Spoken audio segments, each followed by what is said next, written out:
Have you ever caught yourself wondering, am I really enough for her? And felt that knot in your stomach that just won't go away? You're not alone. For years, I've worked with men who carry silent doubts about their size, never realizing the truth could set them free. In this video, we'll uncover what women actually want, why the answer is not what you think, and how you can feel confident in your own skin at any age. I'm Dr. Nora Blake, a board-certified urologist, and my mission is to give you the science, the perspective, and the practical tools to finally let go of those insecurities. Before we dive in, I'd love to hear from you. Share your age or the decade you were born in down in the comments, and tell me where you're watching from. Your stories help me understand who's listening so I can bring you more meaningful insights that truly matter. And if this message resonates with you, hit that subscribe button so you never miss the kind of content that helps you live healthier, more confident, and more connected one day at a time. Now let's get started. Have you ever caught yourself thinking, am I really enough to satisfy her? Could I finally stop worrying about size if I knew the truth? I've asked those exact questions to countless men who sat across from me in my office. Their voices low, their shoulders tense as if they were admitting a secret they'd carried for years. I'm Dr. Nora Blake, a board-certified urologist, and I've spent my career helping men separate fact from fiction when it comes to sexual health and confidence. Today, I want to take you beyond the myths and the locker room talk and into the reality of what truly matters. By the end of our time together, you'll walk away with 3 undeniable truths. First, you'll understand how size actually factors into sexual satisfaction based not on hearsay, but on data and real-world experience. Second, you'll see what most women care about far more than length or girth, the things that actually keep intimacy thriving over years and decades. And third, you'll learn exactly where to put your focus so you can feel confident in your own skin, no matter your age or stage of life. Here's the twist, and it's one I see almost daily in my practice. The story men tell themselves about what's enough is often miles away from the medical and psychological reality. And that gap between perception and truth. It's not just unnecessary, it's costly. It steals confidence, undermines connection, and turns intimacy into a silent competition with an imaginary standard. So let's start by stripping away that illusion with something simple, measurable, and proven: the medical facts about what's truly normal. Here's where the science gets refreshingly clear. Based on careful clinical measurements of thousands of men worldwide, the average erect length is just over 5 inches. Not 6, not 7, certainly not 8. Just over 5. That's the baseline nature gave most men, and it's not a defect, it's the norm. Yet in my office, I meet men who have lived for decades thinking they fell short because the numbers in their heads came from unreliable sources, exaggerated media, flawed surveys, or locker room bravado. When I share the actual data, I often see a visible change. The shoulders drop, the breath deepens, the tension in the jaw eases. It's as if someone just removed a weight they'd been carrying since their teens. That's the power of knowing the truth. But there's a deeper layer here. Even when the measurements fall well within the normal range, many men still approach me asking about surgery, injections, or devices, solutions to a problem that doesn't exist medically. This is where the perception gap becomes dangerous. The mind insists there's something to fix while the body is already functioning perfectly within the wide spectrum of normal. And the irony: that belief, not the size itself, is what erodes confidence and creates performance anxiety. I've seen it sabotage relationships not because of any physical limitation, but because of the emotional distance that grows when a man stops feeling enough. So before we even talk about what women actually want, we need to lock in this truth. Most men are already in the range that's entirely capable of satisfying a partner. The question then isn't, am I big enough? But what really matters to her?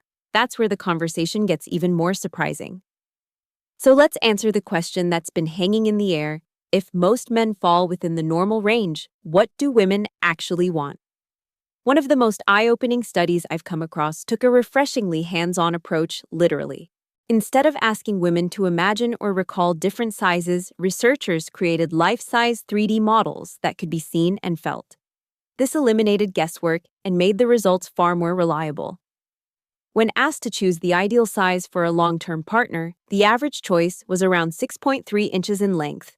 Yes, that's slightly above the global average, but still firmly within the range that millions of men naturally have. And here's the part that might surprise you even more. 20% of women in that study didn't state any preference at all. For 1 in 5, the topic simply wasn't important enough to have an opinion. That alone should tell you something about how often men overestimate the weight this carries. The real game changer comes when you look at satisfaction rates.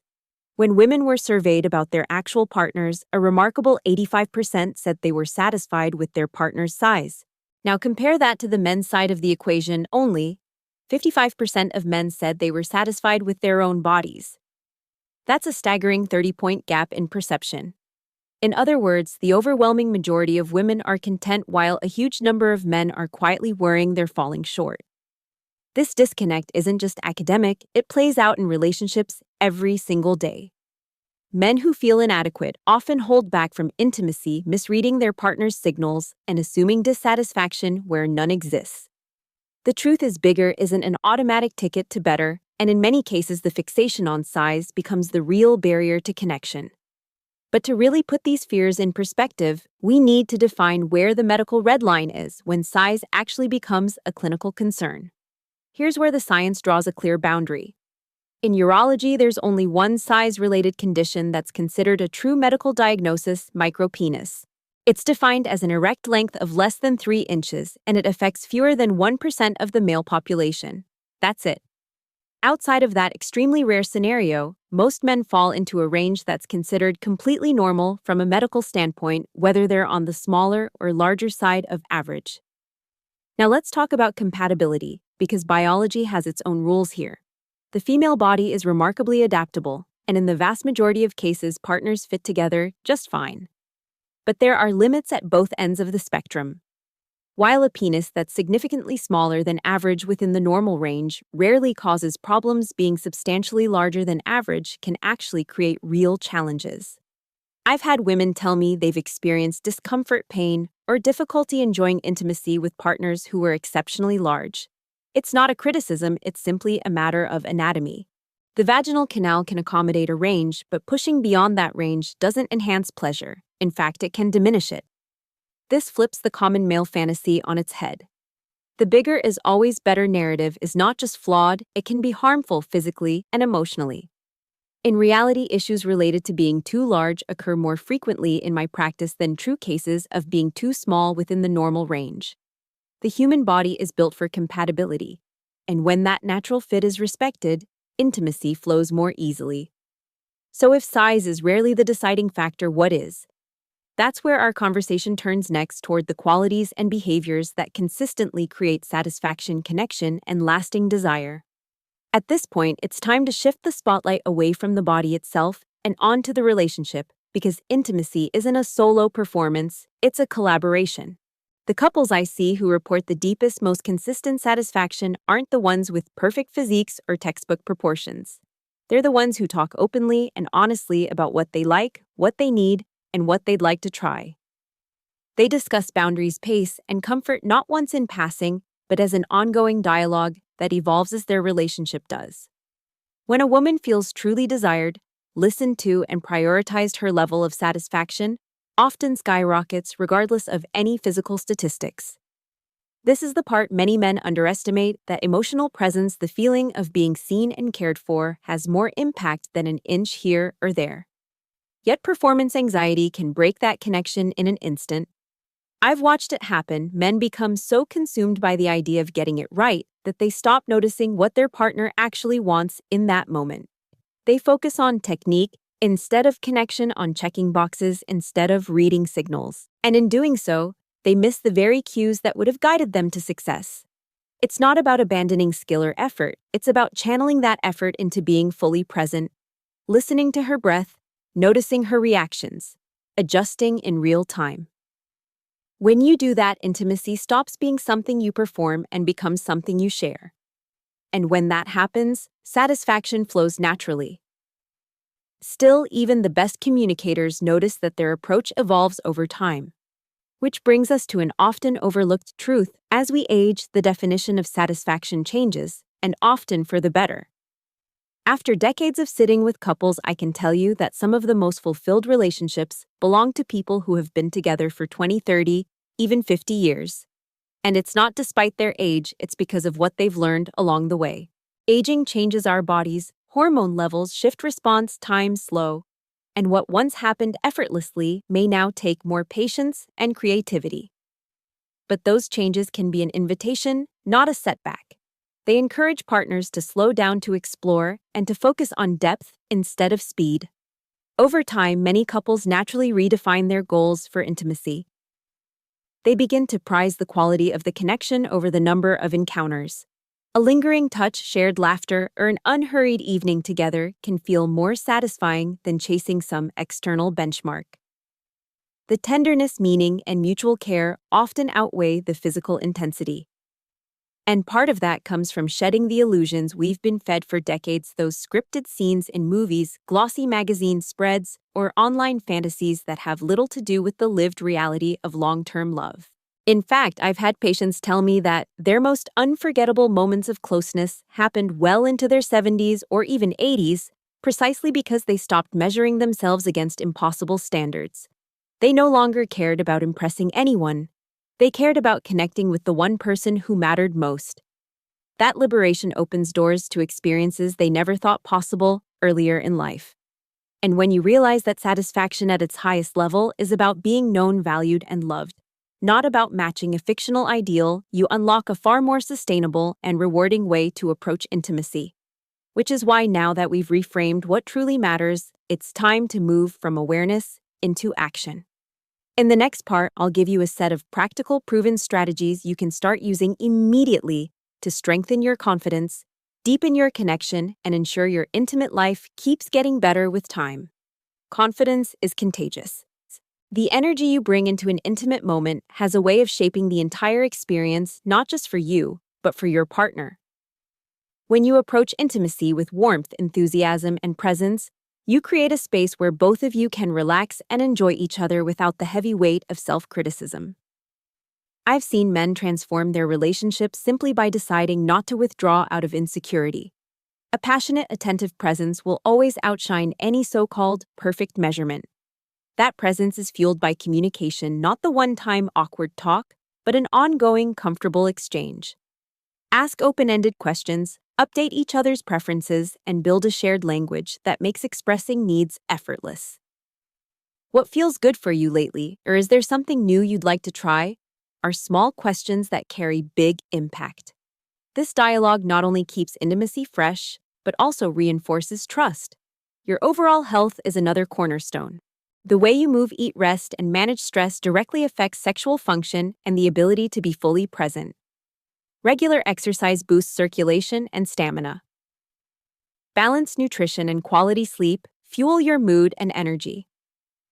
Managing stress sharpens focus so you can stay tuned in to your partner rather than getting lost in your head. It's all connected. Physical health supports sexual health, and sexual health enriches emotional connection. And then there's the shift in focus that changes everything, giving pleasure instead of obsessing over performance. When you redirect your attention toward your partner's enjoyment, something remarkable happens. You stop critiquing yourself mid-moment, you tune in more deeply to her responses, and you start improvising in ways that feel natural and exciting. Ironically, when you stop chasing your own perfect outcome, your own satisfaction often rises. It's a win-win born out of presence, generosity, and shared joy. Still, there are times when, even with the right mindset and habits, obstacles appear. That's when knowing how and when to seek help becomes just as important as knowing what to do in the bedroom. We need to normalize this right now. Asking for help in your intimate life is no different than getting a checkup for your physical health.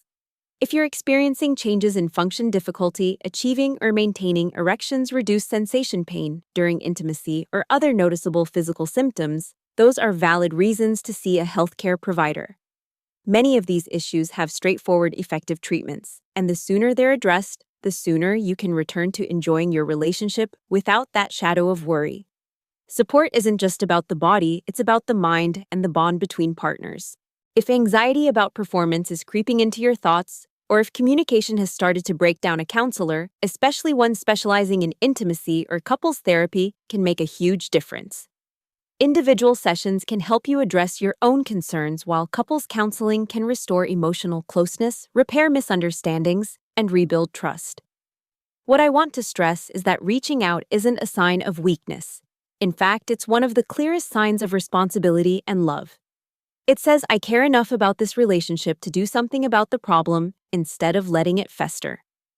The couples who get the best results are the ones who act early, not the ones who wait until resentment or frustration has hardened into distance. And as we move into the final part of our conversation, I want to bring all of this full circle, reminding you of the single most important truth to carry forward, one that has the power to change not just how you see yourself, but how you connect with the person who matters most. Let's end this conversation with the clearest statement I can make: the obsession with size is a myth. It's not medicine, it's not science, and it's certainly not the measure of your worth. The evidence is overwhelming. Every reputable study, every medical definition, and every story I've heard from couples over years of clinical practice all point to the same conclusion. Lasting satisfaction and intimacy comes from connection, communication, and mutual care, not from a number on a measuring tape.